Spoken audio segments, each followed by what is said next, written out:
ఆలు లేదు, సూలు లేదు, కానీ కొడుకు మాత్రం పేరు పెట్టేయాల్సిందే. లేకపోతే రేపు నోటిఫికేషన్ వచ్చేస్తే కోడ్ అడ్డంకిగా మారిపోతుంది. ఎస్, నేను మాట్లాడుతున్నది బీహార్లో ఎన్నికల తాయిలాలకు సంబంధించే.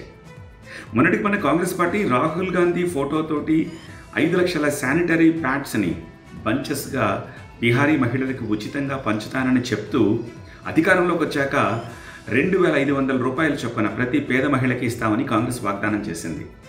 బీహార్ ముఖ్యమంత్రి నితీష్ కుమార్ 1,00,000 టీచర్ ఉద్యోగాలకి రిక్రూట్మెంట్ అనౌన్స్మెంట్ చేయడంతో పాటుగా అందులో 35% బీహారీ మహిళలకి రిజర్వేషన్ కల్పిస్తూ నిర్ణయం తీసుకున్నారు.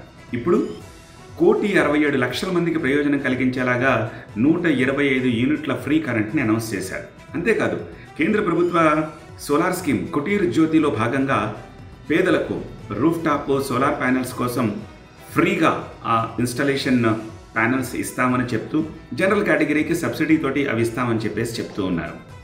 ఇంకా BJP, RJD, Lok Janshakti, Jan Suraaj, XYZ పార్టీలు ఇవన్నీ కూడా తాయిలాల ప్రకటన మొదలు పెడితే ఆ తాయిలాల జడి వానలో సగటు బీహారీ ఓటర్ కొట్టుకుపోవడం ఖాయంగా కనిపిస్తోంది.